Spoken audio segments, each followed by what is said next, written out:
Well, once again, I'm delighted to have with us the unconventional economist, Leith Van Onselen. Welcome, Leith. G'day, David. Thanks for having me on again. A pleasure, always a pleasure. Leith, a few weeks ago, Rowan Dean, the editor of Spectator, referred to me as the much-loved columnist on Spectator Australia, and he said, to quote him, I'm often referring to my fear that we're hurtling down the same path established by Venezuela and especially Argentina. That is a rich country becoming poor, a country full of resources but becoming poor. And I had a little table which we're putting up on the screen now, in which I just wanted to show the difference in the GDPs of various countries. And we have the situation in 1980 when our GDP per capita in Australia was 11,000 and that in Singapore 5,000, and then the estimated ones for 2029, Australia at 75,000, it'll probably be less than that with the way the government's going, and Singapore 109,000 and America 102,000. These are the GDPs per capita. Extraordinary, isn't it, that such a country brimming with the wealth of all of our resources seems to be really going backwards. And this is something I think you've talked about very well. What's your view on this? How do you explain this? Yeah, so look, I've said it previously, Australia should be the richest country on earth. So we have literally everything the world needs bar oil. So we are swimming in coal, iron ore, natural gas, lithium, nickel, uranium, etc. We are top three, country in the world for all those sorts of things. We're number one for iron ore and coal, and we're number one or two for natural gas and all these other areas. So we have everything the world needs, and we should be the richest country on earth because of that. But instead, we sell all this stuff far too cheaply overseas. We have hollowed out our manufacturing base in Australia. So in the 1970s, manufacturing made up about 25% of the Australian economy. We've now got the lowest manufacturing share in the advanced world, in the OECD, at about 5%. So we've basically deindustrialised Australia's economy, and we've done that through a number of channels. So firstly, we had the mining boom, obviously in the early 2000s, which ran for a decade or so. That pushed up the Australian dollar. It made us less competitive, and then that led to contraction in manufacturing. So we lost the car industry and a whole bunch of other things. Since then, we've also we've given ourselves some of the most expensive energy prices domestically in the world. So we used to pay, one of the world's lowest rates for electricity and gas, which gave us a competitive advantage against other countries. Now, because of this, our failures to reserve our gas, opened up the export terminals on the East Coast, which has pushed up the price, creating artificial shortages, as well as this net zero delusion, whereby suddenly it's evil to burn anything that's a hydrocarbon. We've shut down our reliable coal-fired, baseload energy, shifted towards unreliable renewables. And all we've effectively done is we've made our cost base incredibly high. It's led to more manufacturing closing. And what's happened is Australia's manufacturing is effectively shut down. It's then shifted to China, who we sell all these goods to too cheaply. So we're effectively selling our energy to China on the cheap so that China can build up its manufacturing output. And so then it can resell things like solar panels and wind turbines and everything back to us, which then we subsidise. So it's all back to front.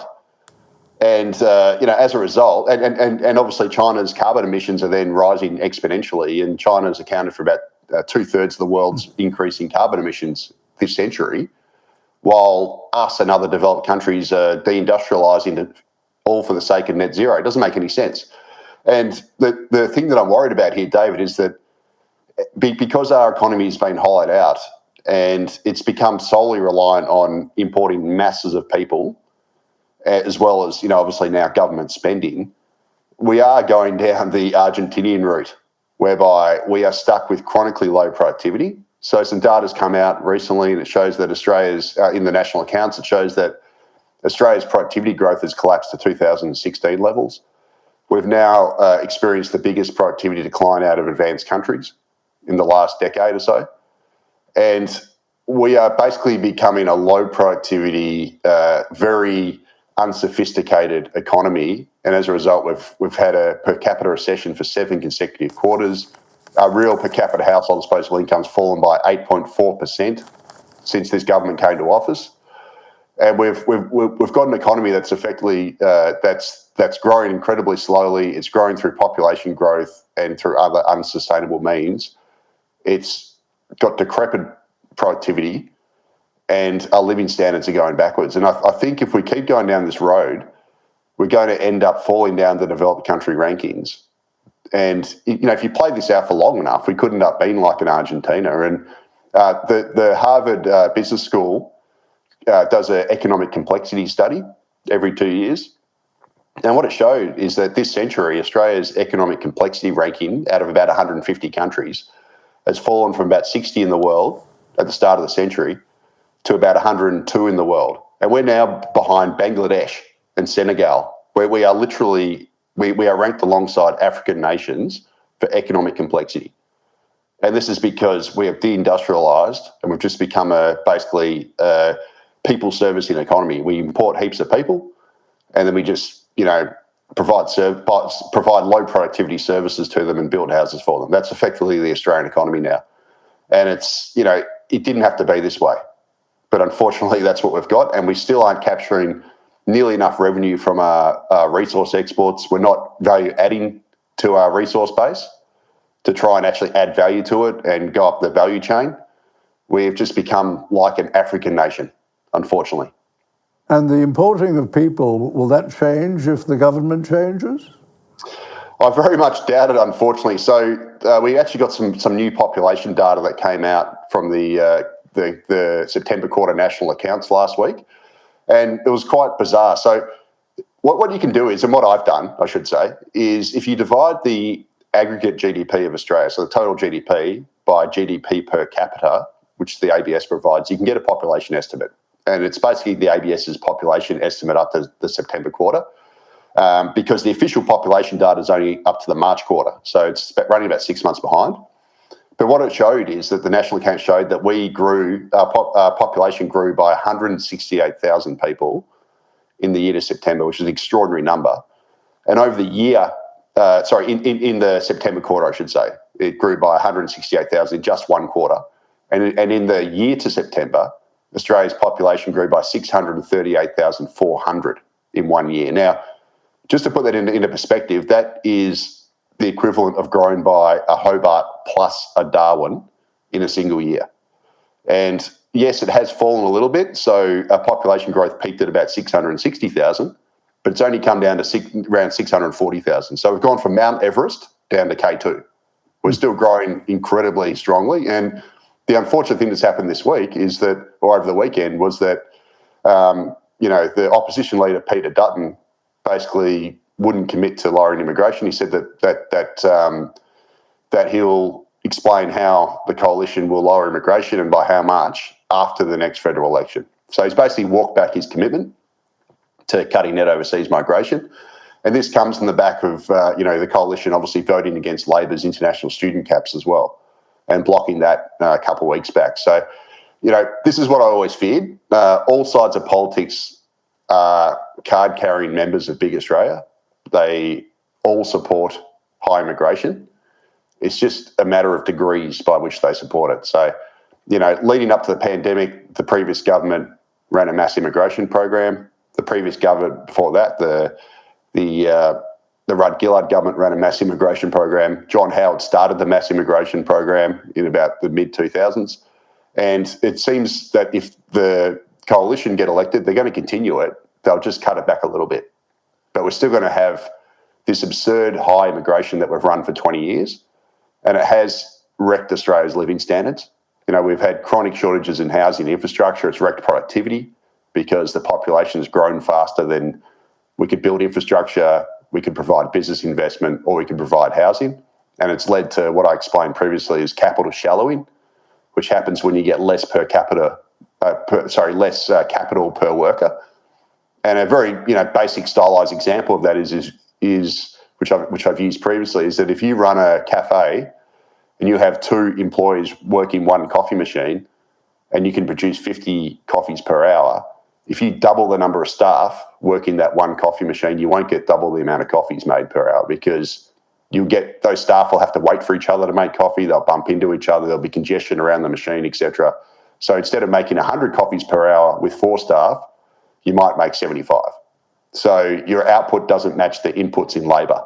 And that is effectively what has happened with the Australian economy over the last 20 years. We've grown this century. We've grown the population by 8.5 million people, but we haven't provided the business investment to go with it, the infrastructure or the housing. And what it's meant is that the economy overall has become less productive because our workers have had less capital to play with. And that is one of the drivers of Australia's productivity collapse. It's not the only driver, but it's a significant one. And unfortunately, Peter Dutton has suggested that the coalition is going to keep the throttle on immigration. It's just going to pull back a little bit from the previous government. So really, we need a complete reset in this country, and I just can't see the new, changing government necessarily providing that. It might just, smooth it around the margins. So what the leader of the opposition has said, you will learn about what we're going to do about population after I'm elected as Prime Minister. Yeah, it's crazy. Like why can't he come out before the election and actually tell us what he's going to do? And look, he doesn't have to look too far, because even in Canada, so Canada's run an even more absurd immigration program the last couple of years under Justin Trudeau. So they had a 1.2 million increase in their population. This is on a country of about 40 million people in 1 year. So our population went up 660 at the peak. Theirs went up by 1.2 million on a population of 40 million versus 27. Now, what their government's done, it's been so unpopular over there, and it's wrecked the housing market. They've got huge problems there from importing so many people so quickly, that the Trudeau government has committed to freezing immigration, so zero net overseas migration for 3 years, to allow infrastructure and housing to catch up. And Peter Dutton should simply copy that sort of approach. He should say, we're going to freeze immigration for a few years, or if not freeze it, cut it back drastically. So cut it back severely, to under 100,000 a year, from about 400 to 500 currently. And, it would be popular in the electorate, because Australians don't support this huge immigration. We've seen the problems. Our living standards are going backwards. We've got a, chronic, absolutely absurd housing crisis, both if you're trying to rent or buy. We've got a future whereby the governments are trying to shoebox future residents into high-rise dog box apartments. Australians don't want this. And all it needs is for Peter Dutton to grasp onto this and give us what we want. But unfortunately, he's so wedded to the property lobby, his big business mates, etc., the universities who are screaming blue murder about it, that he seems to not actually want to cut immigration, or only cut it a tiny bit. The Americans seem to have an even bigger problem, didn't they, with the open borders? But they've got a president who's come in very strongly saying, well, this is going to stop under me and I'm going to reverse it. Do you think Trump's example will spill over in relation to the other Western countries? Well, I hope so, but we have to see with Trump, because Trump's also promised to hand out green cards to anybody who's an international student. So he came out... So he actually said if you have a student visa and you study at one of our institutions, we'll give you a green card automatically, which is absurd policy. But whether he follows through that was just a sort of brain fart. He gave in an interview a few months back. But so we'll have to wait and see. But look, Australia's got a natural advantage. We don't have a joint border with anybody, right? So anybody who comes here has to come by plane or by boat. So it actually is pretty easy for Australia to stop immigration if we want to. It's not that hard.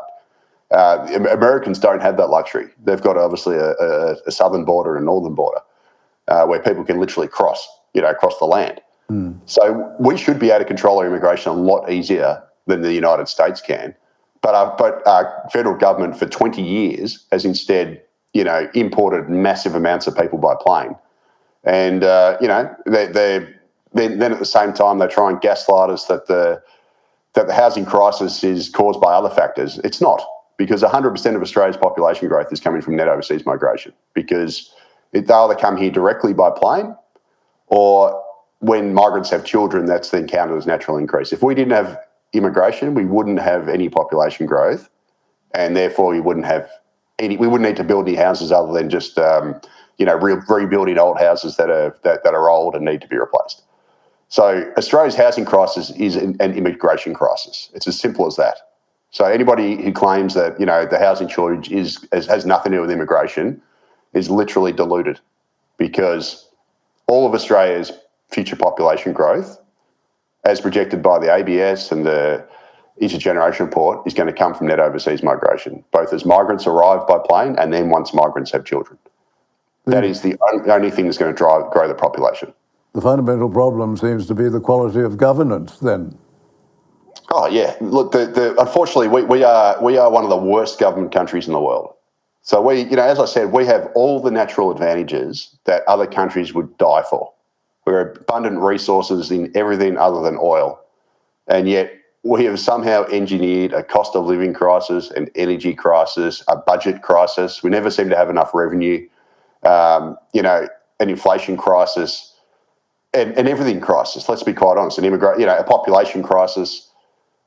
This has all been generated by failed government policy. They could easily have taken a different approach. For example, copy Norway or even Qatar, which basically tax their resources properly. They don't run an absurd immigration program to dilute their mineral wealth, which is what we do.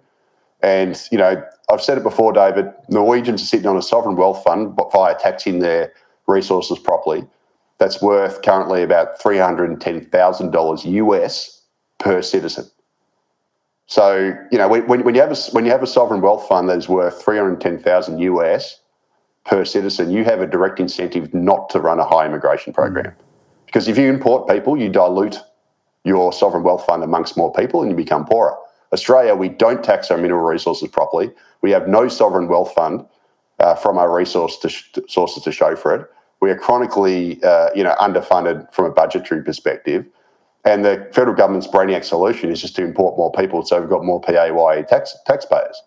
When really we should be importing less people and taxing our resources properly, and then we could just share in the wealth. So we don't do anything properly here.